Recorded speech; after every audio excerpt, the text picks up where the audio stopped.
What's up guys, Bergdova had a fantastic day today, and I recently got my Elgato start working, or just actually moved my PS4 up to my room again. I used to have my PS4 in my room, but I moved it downstairs, so I just recently moved it back up here. And I was thinking of what to record, and everything seems so if you record just gameplay and just commentary over it, it's not good. I've improved and grown my kill death ratio, or my KD, really high over the past week probably, and I really never used to have a high KD. I really never had a high KD before, and I've just been actually getting it higher and higher. I've been getting it past a 150 every game, either if it's on team deathmatch. I don't know, search and destroy, that's another story, holy crap.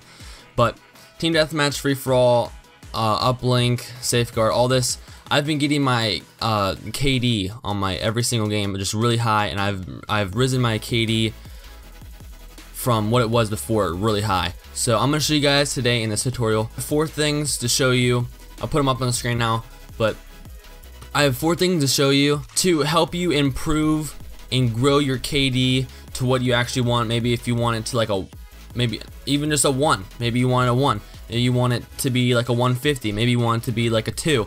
But this will help you improve even if your aim is bad, if your accuracy is bad like mine, and I have a 120. The first one is stay along the side of the map.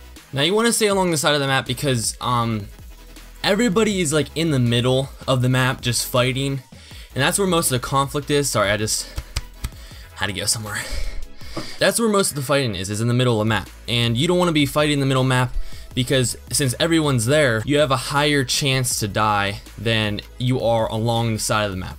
So if you're on the outskirts of the map, just on the perimeter map, there still will be people, especially if you're on team deathmatch. You can see where your teammates are, and you want to stay close to your teammates. So I have a picture of a mini map right now, and I'm with my teammates, but I'm not in the middle of my teammates. I'm facing away to where on the minimap you can't see where your teammates, your teammates are not in front of you on the minimap.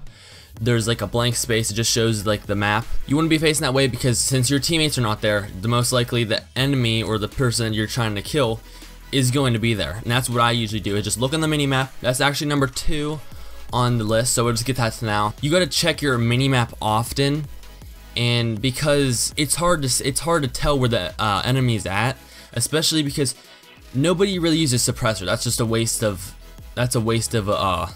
just a thing to put on, and nobody really uses a suppressor. So when they shoot, you'll be able to see there's a red dot that comes up. Of course, all of you probably know that, but there's a red dot that comes up on the minimap, and that's where you can tell where the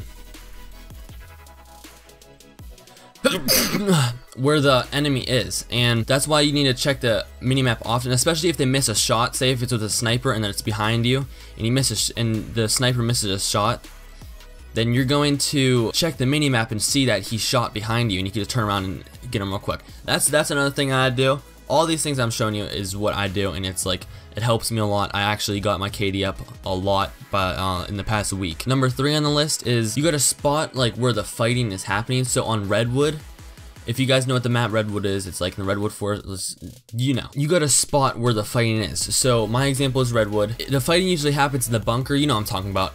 The bunker, I have a picture of it right now. And mostly everyone wants to go inside that bunker. You don't want to be in that bunker, or you don't want to be in the middle of the map where there's that one tree that's cut, and it's a big huge tree in the middle, and then there's another bunker across from that, the bunkers are facing each other. You don't want to be right there. You want to be on the sides, on the bridge. If you know what I'm talking about, you're on the bridge over the waterfall. You want to be on that. That's just an example, and another example would be that's just one example. There's all the maps are like this. There's always a middle, of course. There's always a middle to something, and there's always the sides of something. So you don't want to be in the middle where all the fighting is happening. You want to be on the outside, and that's just the safest place. If you're on the outside, or sort of almost in the middle, but you're not, you're in between the outside and the middle, and you're facing the middle, that's perfect, because that's where I usually get all of my kills from, because everybody's going in the middle, but you're outside and barely is anyone outside.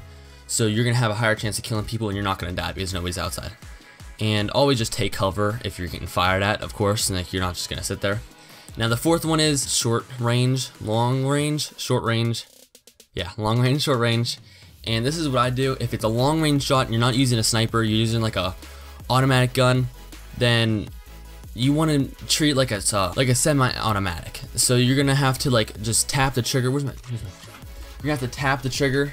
Got these linked in the description. These code barracks. You want to tap the trigger like this. So when the kick happens, it's like it just shoots once, and it's not like this and you're spraying all over the place. You're shooting like once. Okay, you know what I mean? And that's for long range. For short range, I usually hip fire. If someone's like right next to me, you don't need time to like aim in. Just hip fire the way across, because you move faster. If he's closer to you, it's gonna move faster around you. And especially with the boosts, if he's using a boost near you, just hurry up and just hip fire around him, and that would kill him. Like I do that all the time. Works. My KD, I usually go around, if I'm on free for all, I'm usually 30 and 10. That's a 130 KD. That's still pretty good for free for all. Usually not that many people on free for all do it. On team deathmatch, you usually get around a 270 KD. I usually get like 552, like it just like a 5.50. It just varies, but yeah, this is what I usually follow. Another tip that's not on here, that should be on here, is if you're on like a say Nuketown for example, if you're on that map, you don't want a big like sniper rifle. I know you guys like to snipe and you want a quick scope. If that's not how to raise your KD, the way to raise your KD is like, so if you're on a map like Nuketown, like I just said, I usually use the HVK because it's like there's barely any kick, so you can shoot across the map or across to each of the houses, and it would like give you enough. It would give you, it's like strong enough, but it doesn't have any kick to where you need to tap it.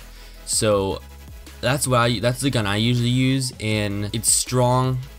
It's just reliable. Just use the gun that you think is like really good for that. Just test out all different types of guns, even if you're like the Shiva. I went freaking like 30 and 3 with the Shiva on Combine, and I was really surprised.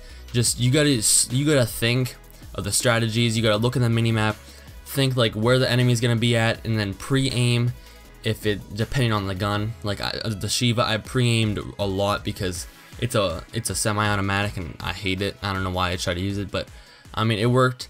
Yeah, so that's really my tips for this, and I hope you guys enjoyed this video. If you did, make sure to smash the like button and subscribe for more.